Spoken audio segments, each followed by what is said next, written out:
Toxic stress in childhood alters the brain. Exposure to major adversity in early childhood can weaken brain development. This can permanently set the body's stress response system on high alert.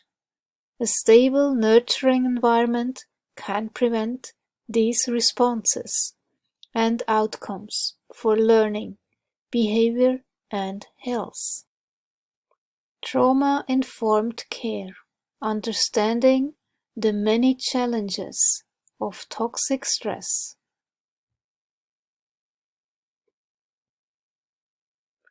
The journey towards mental wellness and self-care can be especially challenging for trauma survivors. Trauma literally means wound, injury, or shock. According to the International Society for the Study of Trauma and Dissociation, it refers to extreme stress that overwhelms a person's ability to cope. The impact of trauma makes it difficult for survivors to understand their own experiences and can interfere with their ability to get the help they need. A trauma-informed therapist develops skills to become mindful of the impact of trauma to aid in working with clients. This awareness is the basis for therapeutic relationship that is responsive to the needs of trauma survivors. Understanding the trauma-informed approach is important because it can help all of us recognize the challenges trauma survivors face when seeking healing and support. What makes an experience traumatic? Individuals have different coping skills and levels of resilience. Not every crisis will be traumatic, but when a person is not yet able to come to terms with threatening events, that person is left with a host of intense responses and symptoms that tell the story without words and without the knowledge that we are remembering events and feelings from long ago, says Janina Fisher, therapist, author, and educator. Unresolved trauma negatively impacts physical, emotional, and psychological health.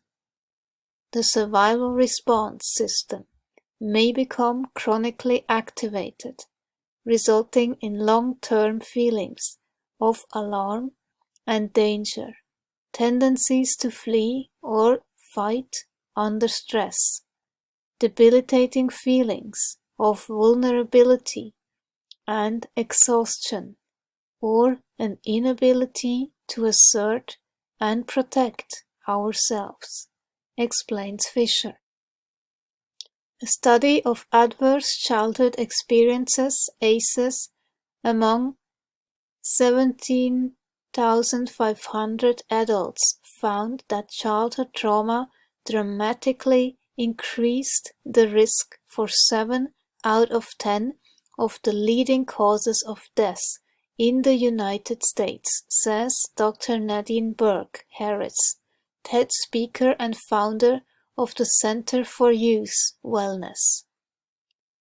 The researchers discovered that the incidence of traumatic experience is more common than anyone expected. Dr. Harris explains, what they found was striking.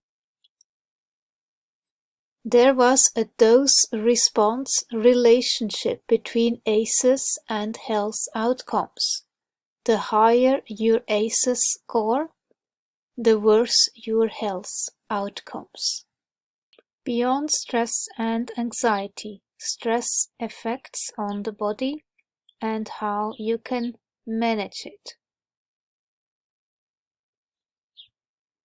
So it is best to define what are your stressors. What makes you nervous and anxious? Define stress. A variety. So I'm going to throw my first one out there, if that's okay. Mine is work. So my stress is my work, and sometimes when there's a lot of doctors out on vacation, the load is really heavy. So how about throw some other ones? I'm sorry? Arguing. So like fighting, arguing. What else? Uncertainty. Love that. Yeah, there's a lot of that. Good. What else? Change. Huge. Good. What else? Relationships. Yes. Big one. Good. What else? Throw them out. Throw them out. Finances. Money. Okay. Relationships. What else? I'm sorry? Illness. Absolutely. There's this, as we've studied this, as I said, over the years, what we have found is that there are major stressors in life that can cause a lot of problems. And those tend to be relationship, loss, work, major move or change. I'll put these equals this, right? Move or change, and illness. 1, 2, 3, 4, 5. Those are the 5 major sources of stress in people's lives. So one of the things that I like to start out, the reason that I say that that's helpful to do that is it's different for different people. So one person's stressor isn't necessarily another person's stressor. Okay, so that's what we all consider as stress, but what do the experts say? So stress was defined, started to be popularized about 50 years ago when I was studying this. 30 years ago, this guy was my hero, Hans Selye. So he started to look at stress, and he did it in animal models. And it was kind of, we do terrible things to medical students and to animals when we're studying them. He would put rodents in a cold water bath and not let them get out. They didn't have steps to get out. So they would be swimming around and induce this stress. And he defined stress as a non-specific response, okay, to any pressure or demand. Non-specific response to any pressure or demand. Now, the thing that I really loved even back then was that he really appreciated that it was the total response of the organism. It's not just my stomach hurts. It's not just that I get a headache. It's not just that I can't sleep. It's the whole response, the mind and the body. And I always so appreciated that he took both of those things into consideration. I think as doctors, sometimes one of our problems is somebody comes in, they say my stomach hurts, and we go right for the stomach. And we're asking about what did you eat, and what are you drinking, what are you eating, how long has it been since you ate? But we don't ask about other things, right? We don't consider the whole organism. But Selye did. He said, no, it's the mind and the body's response to these pressures or demands. And all of these things, I think you guys can agree are pressures or demands in some ways on our life. So that's what Selye said was stress. And stressors, I loved also that he really appreciated. It could be an internal thought or it can be an external event. So here, these are kind of all external things, right? Well, relationships, typically that's more still external, but really a stress can just be an internal thought, right? Oh, I really don't want to do this. It's Monday. Do I have to get up and go to work? I really don't want to go to work. So that can be an internal stressor. It's nothing outside. Nothing's bringing it in. There's no traffic. I'm not having to pay my bills or anything. It's just me. It's me inside of me. So stress does not need to be something that's outside of us. It could be an internal thought. And the coolest thing, this is what I was trying to get at how these are so different for everybody, is I think to understand that it's our individual perception of the stressor that makes it a stress. Why? Because the autistic brain is significantly more prone to stress than the non-autistic brain. Remember that environmental stressors can be internal or external. Find ways to avoid these stressors. If avoidance is not possible, then allow plenty of recovery time afterwards, or else there is a danger of autistic burnout. What is autistic burnout? Loss of skills. Cognition, executive functioning, memory, speech, communication, ability to cope, having difficulty with things you once could do, and then there is increased sensitivity to sensory stimulus, to sensory overload, to change the social stimulus, and increased autistic behavior, stimming or speech difficulties. Obviously, there are more frequent meltdowns, shutdowns, and even catatonia and chronic exhaustion. But really what it is just about, I suppose conceptually the most basic thing is trying to encourage people to think. I'm absolutely convinced that one of the key differences between autistic people and the predominant neurotype is the autistic ability to think past what's in front of their eyes. And I think that's quite a common characteristic that you rarely find in the neurotypical population. And that drives me mad. I think it works very well within neurotypical communities because people think in the same sort of boring ways. But when there's that sort of juxtaposition between the autistic community and the neurotypical community, those sorts of inferences and intuitions don't seem to stand up to scrutiny. And I think a lot of that is down to the fact that neurotypical people just don't seem to think to any level of depth. They don't have that ability to think through what it is that's presented in front of them. Even some of the most basic so-called factual information that you find at conferences, on the internet, people training relating to autism, don't stand up to scrutiny. They're not valid statements of fact. And I think as a result of this, the whole of the medical community is actually based upon quite flawed thinking or lack of thinking. And the end result of that is major problems for people with autism and their families. So this is really meant to challenge that. Even things, and it's the same in everyday practice you see in schools and services and therapeutic approaches and so on and so forth. I'm very much of the opinion that when you're with somebody with autism, you have to think, that you don't get away with not thinking, and you can't think in your boring neurotypical way. You have to think in an autistic way. You have to, otherwise there's going to be major problems. And I think actually the detrimental effects on people with autism as a result of neurotypical people not adapting their own thought processes, cognitive processes, communication, and so on and so forth is potentially enormous.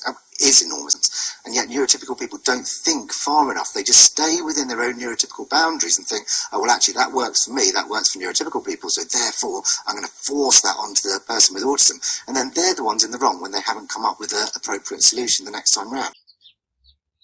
What most of the current so-called experts in the field of autism have been reluctant to acknowledge to both academics and the general public is that no matter what area of their research one chooses, whether it is genetics, neuroimaging, screening, interventions, outcomes, and so on, the more studies are published, the further away we seem to be from the goal of finding a biological marker or some other handle on what autism is.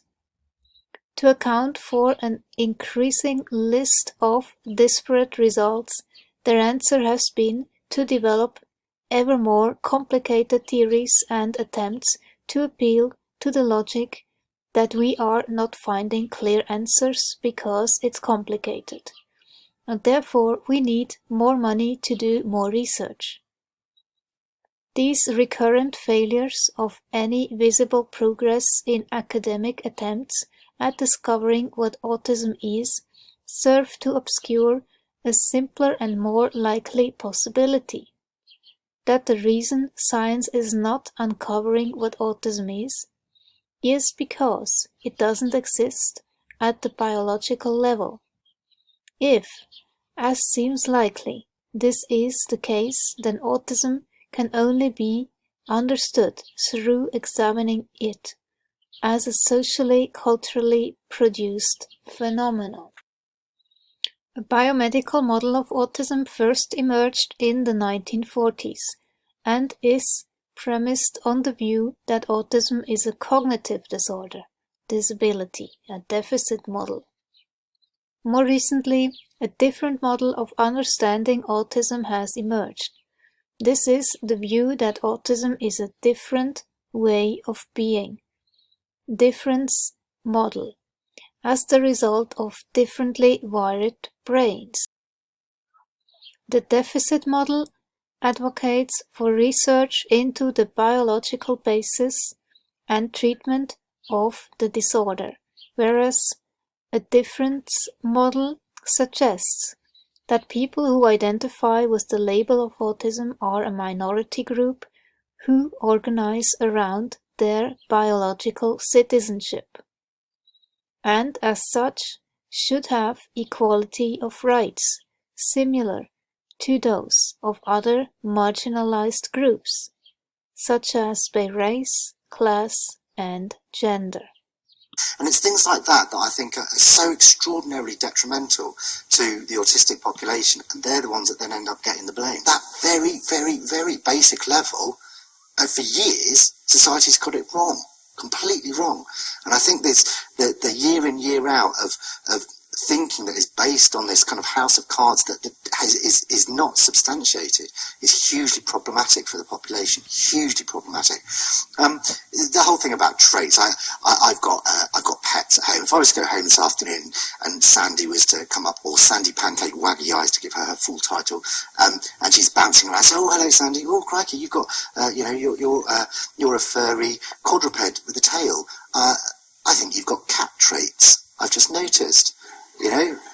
Or if Bella comes up and says, oh, you're a furry quadruped, with a tail, you've got dog traits. I know you're meowing, but dog traits. So I'm going to treat you more like a dog. It's a ludicrous kind of concept. And it's very, very unfair, obviously, for people with autism. Understand cat behavior. Don't judge a cat by dog behavior. How does it work? So the first one I showed you that diagram. So this response is called the Hypothalamic Pituitary Adrenal Axis response. So fancy word for basically saying the brain in this area called the hypothalamus secretes a hormone, corticotropin releasing factor, which is that CRF hormone, and then that stimulates the pituitary. The pituitary gland is actually the mother of all hormone glands in the brain, and it's literally right behind your eye. If you were to go straight back, about a finger's depth back, straight back, is your pituitary gland. Really small gland, and sometimes when they need to go in to do surgery, they'll actually go up through the nasal passages. It's kind of cool because it hits it right there. But it's a very potent gland, central hormone gland in the brain. The pituitary then secretes other hormones, the adrenocorticotropin hormone, that's at ACTH. And these little guys on the side are kidneys. But it's hard to see, but if you see these little things up on top, those are the adrenal glands. And the adrenal glands is the home of cortisol. So it's this whole cascade that causes final release of the secondary cortisol hormone. And then you start to get this stress response. So what does cortisol do? Well, like adrenaline and noradrenaline, cortisol tends to do a lot of the similar things. So it'll keep your heart rate and your blood pressure elevated. It helps to secrete glucose in the blood. Prednisone, I don't know if you guys have ever heard, prednisone is a type of glucocorticoid, and people who are on prednisone, their sugar tends to spike. We worry about them becoming diabetics with prolonged use. So cortisol is very potent. It wants to release more sugar so that you have more energy in your body. It will also help to dilate those bronchial airways so you can take a deep breath. Same thing with the digestive activity, it's going to reduce it. Now, the Cortisol is considered an anabolic steroid, and so what it does is it causes increased energy. It's going to get it from different areas. So one of the areas is it increases fat breakdown. So fat is actually a really good source of energy. And so what cortisol will do when it's released is it will come, and if it's, its job is to produce energy. So it will cause you to break down some fat. Now, the bad thing about that is, especially with prolonged cortisol use, is you also start to break down some bone. You get some increase in your bone turnover as well.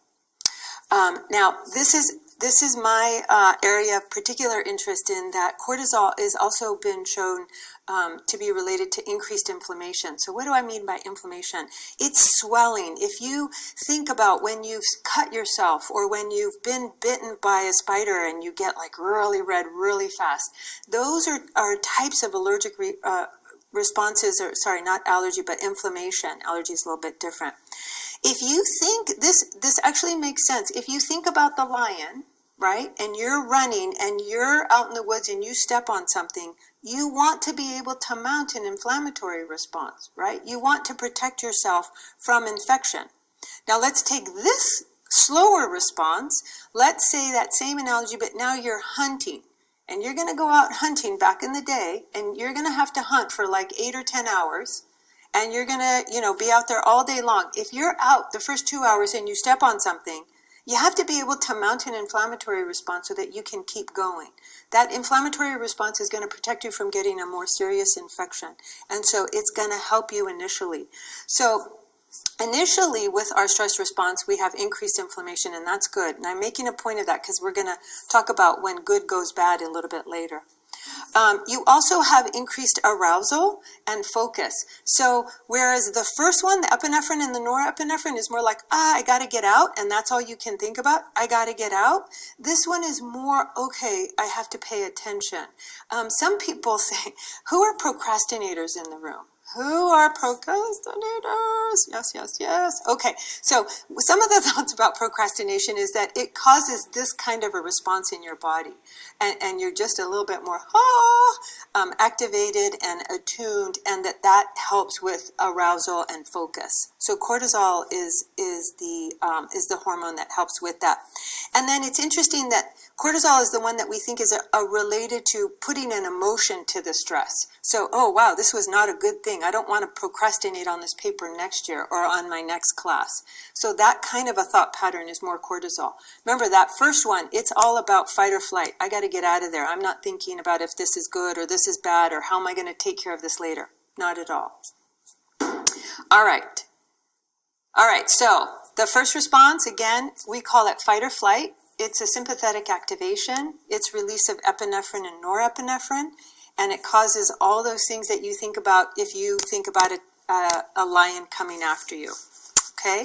The second response is the one we just went through, the hypothalamic pituitary adrenal axis.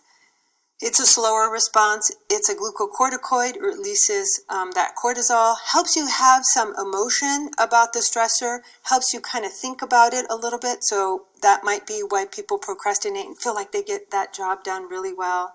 It's immune activating, and initially that's a good thing. And then it also causes this, we call it a metabolic response, meaning it activates the body to produce more energy. Okay? All right, so that's the mechanism. So that's stress, how stress is defined. We talked about stressors. We talked about mechanisms. There's an immediate mechanism, and then there's a slower mechanism. And then let's talk about when stress goes bad.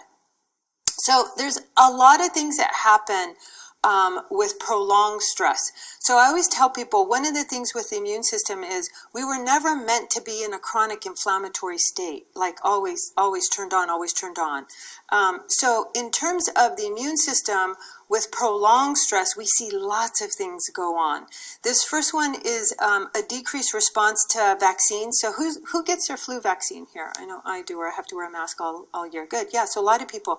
So they did a study where I thought it was kind of cruel but funny too at the same time. They took medical students while they were in exams, and they tried to vaccinate them. While they were in exams, they tried to vaccinate them to influenza, to the flu vaccine. And they had a control group of of people who were the same gender and age, so age-matched controls. And what they found is if they vaccinated the medical students during a stressful period like their exams, they mounted a significantly lower response to that flu vaccine than just normal age and gender matched controls. So that showed that when we're in a stressful time, we're not able to mount a vaccine response very well. So that's the first thing. It also decreases wound healing. Now, why is that bad? Any thoughts on that? Remember how I was talking about it? Like if you're out hunting and you get a cut on your foot, you don't want the wound healing to be delayed, right? You want to have good wound healing. So wound healing is delayed. The resistance to infection probably goes hand in hand with that wound healing is also decreased. So you're not able to fight off infection. So not only can you not mount a good immune response to vaccines, you can't fight the infection and you can't heal. You see how that all just starts to add up to problems. Normally our body is scanning for cancer cells, and there are certain cells that will come and kill them. But what we see in people who are in chronic stressful periods is that they have decreased ability to kill those cancer cells. So apoptosis, we call that, is reduced. So that's what's down in immune system. What about what's up? So what's up is, I talked about this already, the inflammation. And chronic inflammation, I tell my residents and my medical students this, I tell them, hopefully I won't be so much in the field in 15 years, but I tell them you will. And ultimately, I really believe that the root of all evil is going to be much more around inflammation. So cancer, rheumatological disorders, even coronary artery disease. We used to think it was just the plaque, and now we're seeing that it's the inflammation around the plaque that's really the bad thing. So inflammation, uncontrolled inflammation in the body is really bad. So we have increased inflammation and we have increased rheumatological diseases. A rheumatological disease is like rheumatoid arthritis, lupus, Sjogren's, all these types of diseases. And what's happening there is your body is actually attacking itself. So for some reason, your immune system has gone around, it's surveying, and it goes, oh, that's abnormal, that's foreign, we have to kill it. And that's an autoimmunity. You're attacking yourself. And we're seeing a lot more of that now. And we think a lot of that is due to various conditions, but certainly prolonged stress would do that. Okay, so when stress goes bad in the immune system, how about in the brain? Well, this one is really interesting. Remember how we talked about a little bit of stress for procrastinators can get them through that time, that crunch time. If you prolong that, what we have found is that prolonged stress actually decreases your concentration. So you actually like your ability to sit for an exam or to study for an exam decreases. Your memory decreases, so the amount of information that you're able to retain decreases. And then also, it's really cool. I used to, years ago, my husband and I actually did research. He did much more than I did. In the hippocampus, it's one of the brain regions where memory is a very important region for memory. When we look at people, it's really interesting because there have been studies in people who have had significant stress for years. And what they find when they scan them is that that area of their brain has atrophied. It's shrunk. It's gotten smaller. So big changes in terms of brain function with chronic stress. Okay, what about your mood? So with prolonged stress, there's increase, of course, of anxiety and depression. We see that a lot.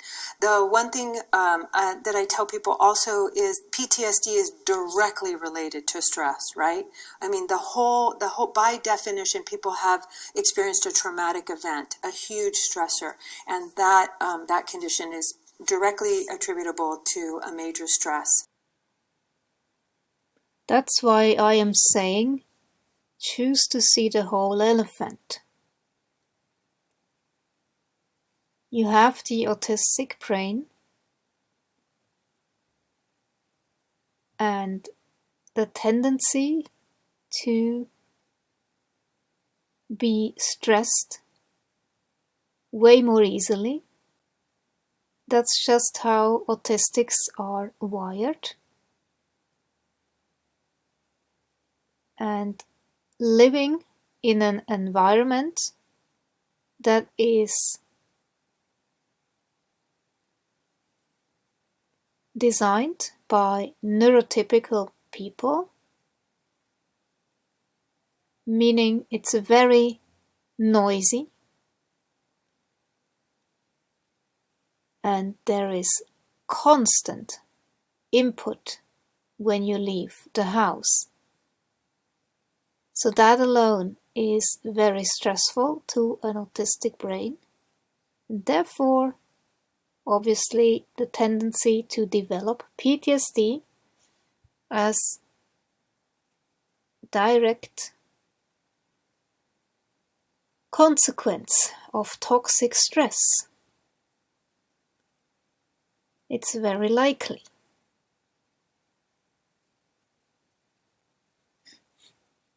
Because for autistic, it is very rare to stay in this normal range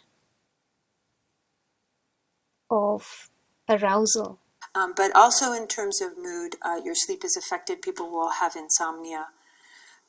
So not only can you not fight infection, you can't heal well, you're chronically inflamed, your concentration is poor, your memory is affected, and then now comes your mood. So then your mood is affected. And then what about pain? So interestingly enough, remember how I talked about the lion and you want to get away? You're going to actually, in those first few moments, you're going to feel less pain. Has anybody ever been in a car accident and it's been a big car accident and there's glass and afterwards you go, oh wow, I've got a cut. I didn't feel that cut initially. That's that first response. You don't feel the pain.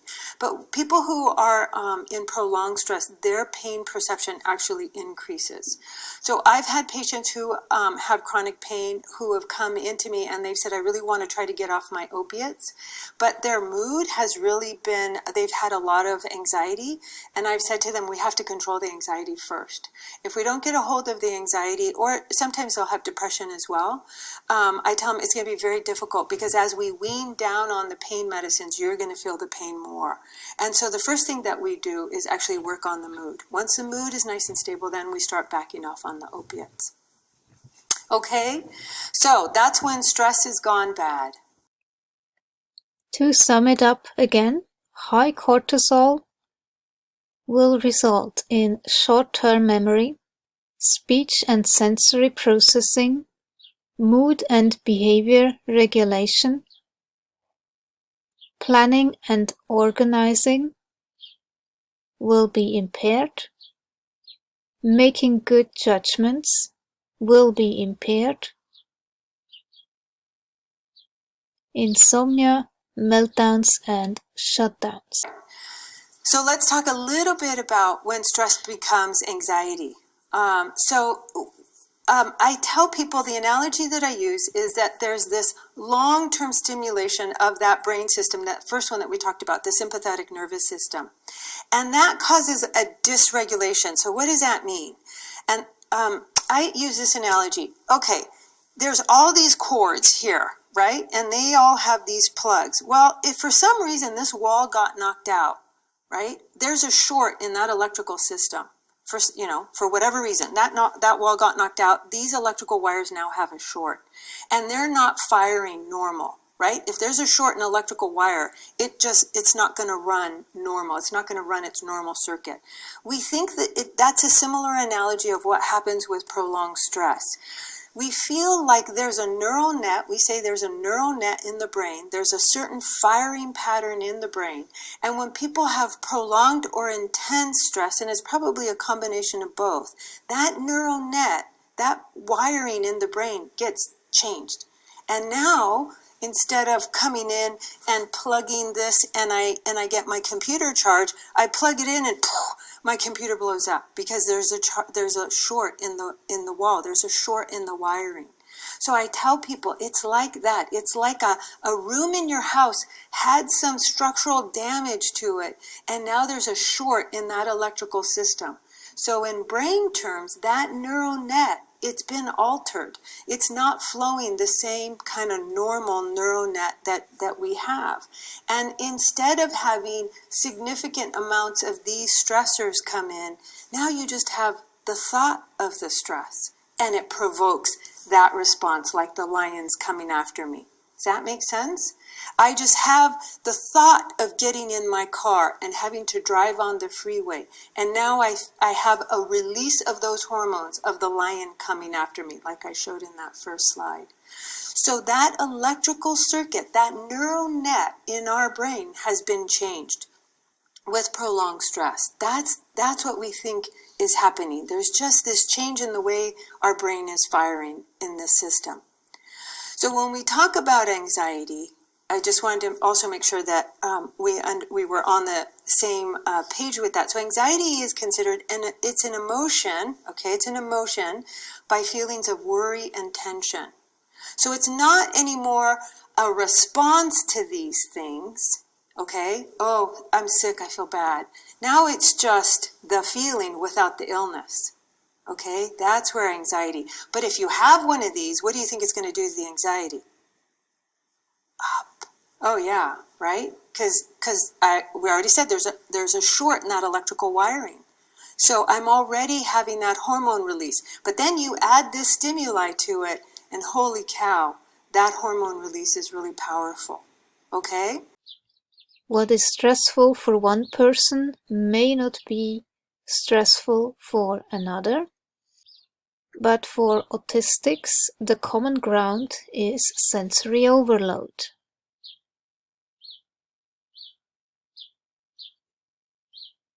And then it may happen that we are stuck on.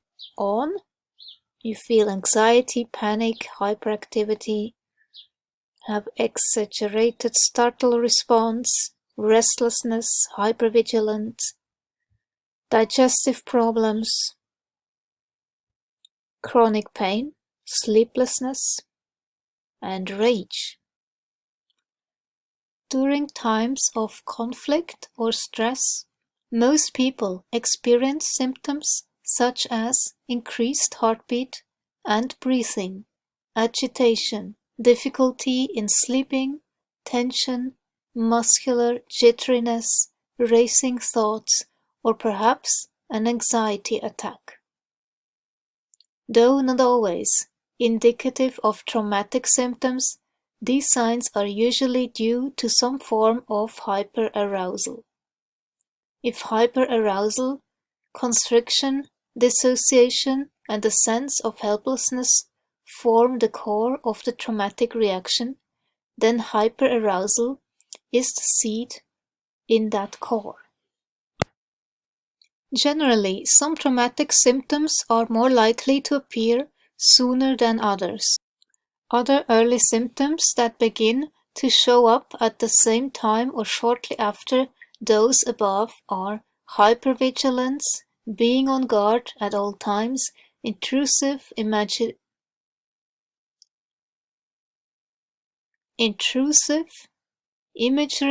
or flashbacks, extreme sensitivity to light and sound, hyperactivity, exaggerated emotional and startle responses, nightmares and night terrors, abrupt mood swings, rage reactions or temper tantrums, shame, reduced ability to deal with stress, easily and frequently stressed out, and difficulty sleeping. Symptoms that generally occur in the next stage of development include panic attacks, anxiety and phobias, mental blankness or spaciness, exaggerated startle response, extreme sensitivity to light and sound, hyperactivity, exaggerated emotional responses, nightmares and night terrors, avoidance behavior, avoiding certain circumstances, attraction to dangerous situations, frequent crying, abrupt mood swings, rage reactions or temper tantrums, shame, exaggerated or diminished sexual activity, amnesia, and forgetfulness, inability to love, nurture, or bond with other individuals, fear of dying, going crazy, or having a shortened life, reduced ability to deal with stress, easily and frequently stressed out, difficulty with sleep. Symptoms that generally develop last include excessive shyness, muted or diminished emotional responses, inability to make commitments, chronic fatigue or very low physical energy, immune system problems, and certain endocrine problems such as thyroid dysfunction, psychosomatic illnesses, particularly headaches, neck and back problems, asthma, digestive, spastic colon, and severe premenstrual syndrome, depression, feelings of impending doom, feelings of detachment, alienation and isolation, living dead, diminished interest in life, fear of dying, going crazy, or having a shortened life, frequent crying, abrupt mood swings, rage reactions or temper tantrums, shame, exaggerated or diminished sexual activity, amnesia and forgetfulness, feelings and behaviors of helplessness, inability to love, nurture, or bond with other individuals, difficulty with sleep, reduced ability to deal with stress, and to formulate plans. The last stage is when we are here.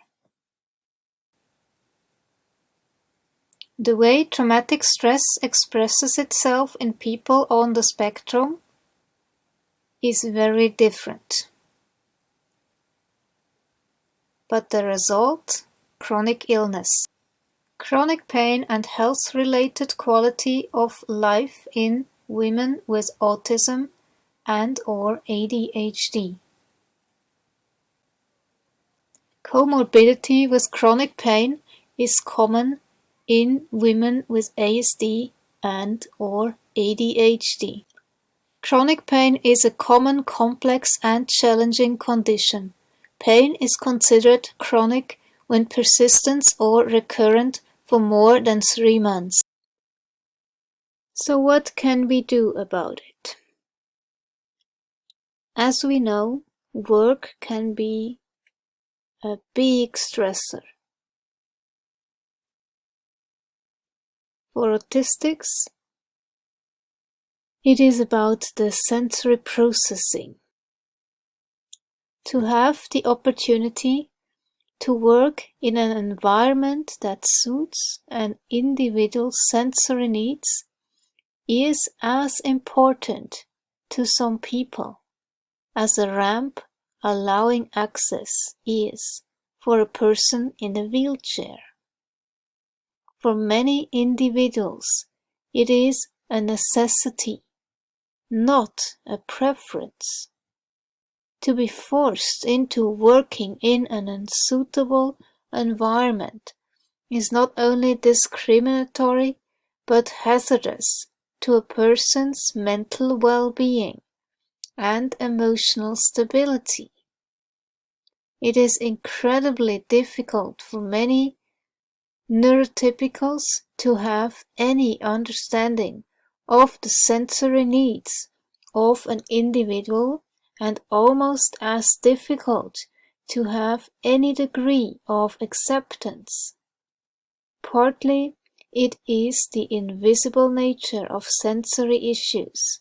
Partly, it is because many neurotypicals are too non-empathic to understand that other people will process the environment in a greatly different way to themselves. Providing the individual with suitable sensory environment in which to work would greatly reduce a number of the problems faced by them and allow the individual to fulfill their potential, often with results that surprise many employees. Reasonable Adjustments.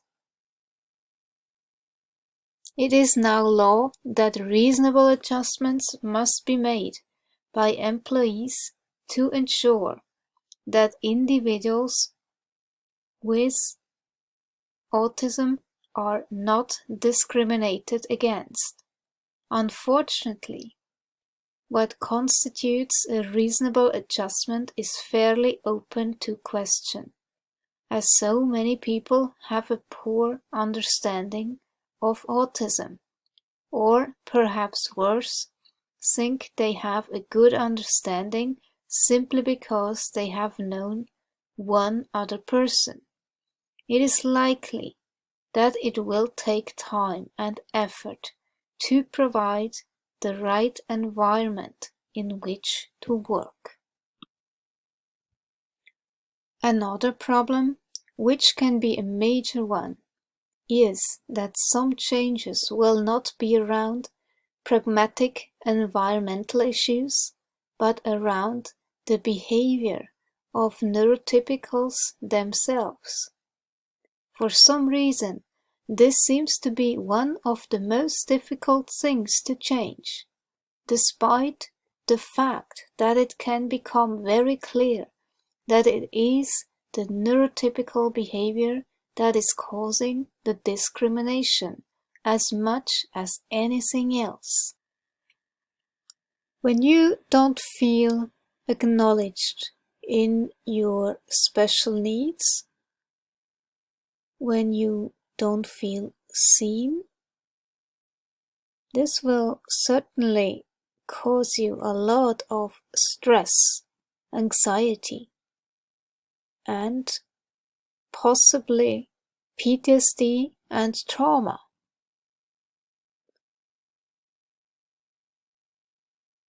From my own experience, it is very important to find a very good trauma-informed therapist who really knows about nervous system health, but also knows about autistic needs.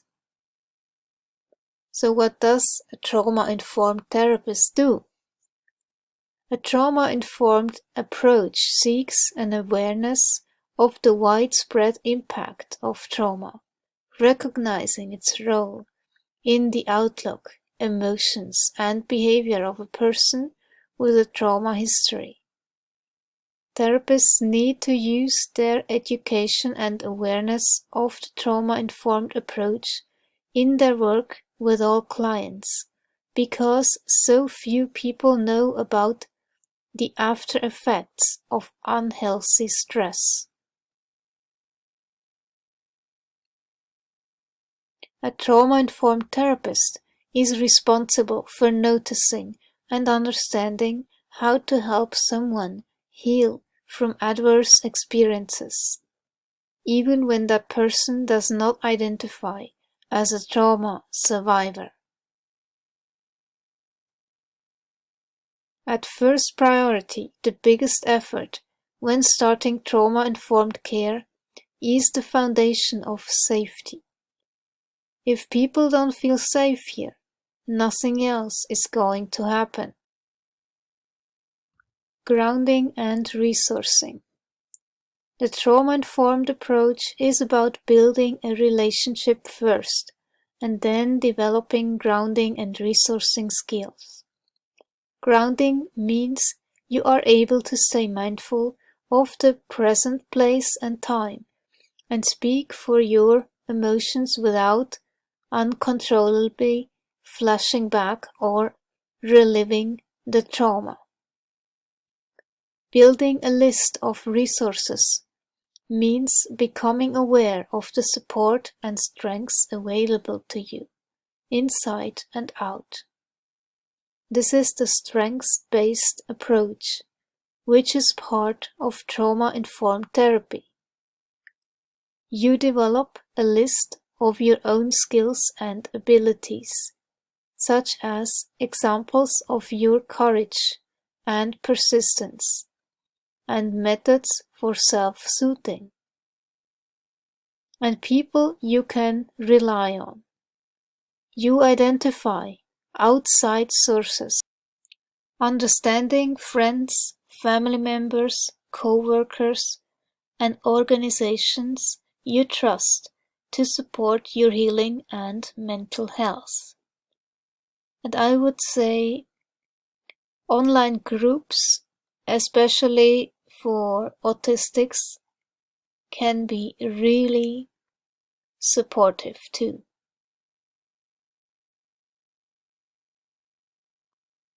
Also, when you struggle with autoimmune issues, you can find different groups,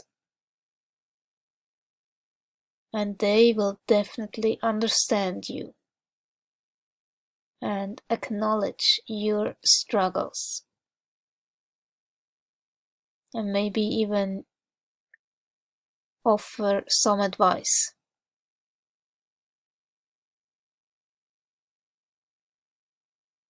Your resources can include new, healthier ways to calm and soothe strong emotions. You may discuss and discover working with mandalas, detailed patterns to color, which has a deeply calming effect. As a mandala creating artist myself, I can definitely agree to that. Reaching out to people you trust. For autistics, this is important just the same. Even if we tend to be rather solitary, we still need a network of people that really support us. Otherwise, you will feel very isolated. And then you can rely on newfound responses that draw on your strengths, such as a love of nature, music, meditation, reading, or journaling. And Bessel van der Kolk suggests you can find ways to move the body. So yoga may help, or Tai Chi, or Qigong. And for some people it is exercise. But for autoimmune people, this may be a bit tricky. So I would suggest you find a way to move your body that does not stress you out. In the second half of the book, The Master and His Emissary, I look at Western history from the Greeks through the Romans to the Renaissance, then the Reformation, the Enlightenment, Romanticism, the Industrial Revolution, modernism and postmodernism.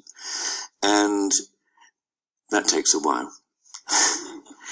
But in it, what I do is to outline the ways in which at different periods in history we've had different preponderances of left hemisphere and right hemisphere input. And if I can summarize, 3 times in the West, there have been moments of maximum fertility and fruitfulness of ideas in which civilization thrived.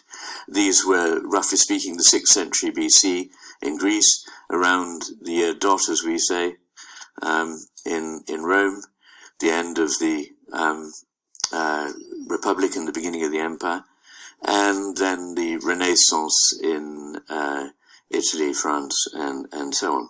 So, what causes these shifts? I think you would expect the answer to have many factors, not just one. And I'm not saying it happens because of the brain. The brain is just if you like, another way of thinking about what is happening, because what is happening is changing the brain, and the brain is changing what is happening. But certain things you can point to. One is that as a society gets more affluent and overextends itself so that it has an empire of a kind, its relationship with the world changes. So things have to be more rigid, they have to be more hierarchical, they have to be more fixed, they have to be less individual, they have to be more remote. And you see changes in thinking and in art going on in later Greece and in Rome as you get into the 3rd and 4th centuries, in which all the humanity, if you like, has been lost. All the sense of proportion and the beauty has been driven out, and everything is about faceless. You see the marvelous depictions of the human face, living depictions in both Greek and Roman sculpture. They become these staring blank faces, as though we've gone back thousands of years to a much more primitive culture. And I'm afraid that since the Enlightenment, it's become hubristic. It's become things like Richard Dawkins believing that we can solve everything through science. We can't. We don't know half of what we're dealing with. So it's become a problem. And it's become a problem because it rewards us. It gives us results. So it's made us very powerful. We've got money, we've got goods, we've raped and pillaged across the world, grabbing resources, felling trees, poisoning the oceans in order to have stuff and be comfortable. And that is the left hemisphere's agenda, and it makes you feel good for a while. So it's quite hard to resist. And another thing is that it's very hard to defend the right hemisphere's point of view, as I discovered in writing the book Against Criticism. Defending the left hemisphere's point of view is a piece of cake, because it's very, very simple. It's just only making very simple, elementary, rationalistic statements. But trying to explain that that's not enough is hard. And then you have the fact that we have externalized out there a system that looks like the left hemisphere's system. So, as I was saying in that Hall of Mirrors bit, in the past we could look at nature and what it tells us. We could look at the history of our culture. We could look at what physical existence tells us, and we would see that it was different from this theoretical construct. But now when we look out of the window, what do we see? In many parts of the world, we see rigid structures, grid-like structures of cities made of steel and concrete that repel the human. We live our lives in remote communication with a two-dimensional screen. This is all good left hemisphere stuff. Actually alter the structure and function of the brain permanently, as exactly. It were. Yes. Well, the answer is yes, over a long enough period of time. It can alter function quite quickly through epigenetic changes.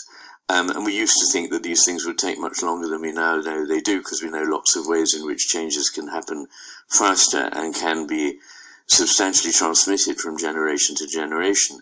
So yes, we are all the time doing things to our brain. I mean, the trouble is that every single thing you do alters your brain. You know, having a cheese sandwich, watching a porn film, it's all altering your brain. So mind what you're doing, because you're making yourself you're solidifying a certain aspect of yourself through your experience.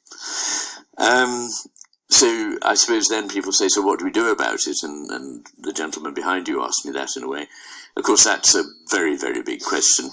Partly it's the left hemisphere's question. Panic. There's a problem. We must fix it. What are the 8 bullet points that you can tell me that will solve the problem? And of course I don't have 8 bullet points, and if I did I wouldn't tell you what they were. Partly because everyone needs to think about this, take it away and digest it, and come up with their own solutions, which will be much better and more varied than the ones that I would give. We're all individuals, to quote a rather famous English film called The Life of Brian. I don't know if you remember this, but the Brian figure, she's saying, you don't need to follow me. You don't need to follow anyone. You're all individuals. And they go, yes, we're all individuals. And then there's this one little bloke goes, wait a minute, I'm not. Anyway, but I think we've all got to sort of be different about it. But I think there are things we can do to be a little bit more serious. I mean, one would be, we need to think about how we educate people.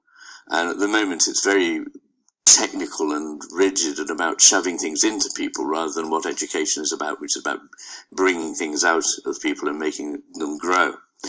And our education needs to prize the humanities much more, because it's through the humanities, through philosophy, through the history of people, through their literature, that you understand humanity and what we are and where we're going. If you don't really study these things, you can easily be seduced by the most naive philosophical positions, such as, lots of my colleagues have, that, well, quite clearly people are machines. Christ, can't they just do a little bit of philosophy before they start on their science courses or their medicine courses or whatever? So I think that would be one thing. But this is very much embedded in our culture. It's embedded in capitalism. It's embedded in the structure of bureaucracy, that everything has to be recorded and monitored and controlled. It's very hard to roll that back, doing your usual rationalistic decoding. So that awareness of what is implicit, both in therapy and in life, is really the secret of a deeper understanding. And my problem with much of modern life is that it is serially laid out. There are procedures that need to be followed. There are algorithms for tackling things. And this, in a way, destroys the intuitive, responsive, implicit nature of communication between two individuals who are engaged in a dialogue. I was fascinated as a psychiatrist to receive instructions from somebody in an office near Whitehall on how to deal with the depressed patient. My problem was I'd never met this depressed patient. I'd only met lots and lots of people with depression. They were all different. I was being told that I should attend to this, that, and the other and move from this step to the next step, and it just doesn't work like that. What you do as therapists, and what we all do in real life, is something that cannot be reduced to an algorithm. It cannot be made explicit. There simply are no procedures. What there is experience. And nowadays experience is undervalued. We think expertise can be taught by a series of rules, which are explicit. But in fact, it can't, and that can actually get in the way of doing the job properly. And it's a story. It's obviously a satire on Soviet life, but it's carefully couched in terms of the Tsarist. It's set back in the Tsarist era, and it's about the transcription of the names of people in a platoon in the Russian army, in which somebody makes a mistake and invents, as it were, by mistake, the name of a lieutenant, who is called Lieutenant Kijé. And ever thereafter, this person can't be lost from the system because he's now there, and so on. And this lieutenant, although he doesn't exist, this doesn't impede him at all from having a stellar career. He is found to be a very reliable colleague. He's brave in action. He marries, has children, is promoted to rank of general. And finally, the Tsar wants to meet this paragon of virtue, but he can't be found anywhere. Meanwhile, a poor Lieutenant Sinyukhaev, who was missed off the list, is wandering around the highways of Russia with a begging bowl, trying to persuade people that although he's not on the list, he really does exist. He really is alive. Now, of course, that's marvelous, and it's a parody of the left hemisphere's way of doing things, but it's real. And when I wrote that, I incorporated that in a talk, I think. Somebody in America wrote to me and said, this is a true story. I have a friend who works, her brother worked in a mine, and there was a terrible mining accident, and the sister was rung up and told, your brother has died. So she went to the hospital, she went to the morgue, she looked at the body, and it was her brother. So she bent to kiss him, and she thought, that's funny. He's slightly warm for somebody who's been in the deep freeze. And she felt his pulse, and she thought, I think I can feel a very slow pulse. So she went over to the nurse who was standing by, because there always must be, obviously, an official presence. And she said, I think my brother might still be alive. to which the nurse uttered the immortal response, "Don't you worry about that, my dear. It says quite clearly on this piece of paper that he's dead." And she wasn't satisfied with this answer, so she ran out into the corridor, grabbed a passing doctor who came in, gave her brother intracardiac adrenaline, and he lived. So that was the story of the Russian lieutenant.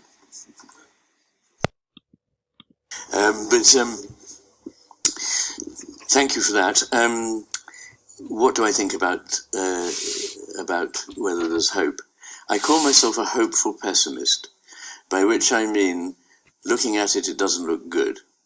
But I have hope because, first of all, only a fool predicts the future. As Niels Bohr said, the physicist, prediction is very difficult, particularly about the future. And I find that too. So I think that it's wise not to jump to conclusions.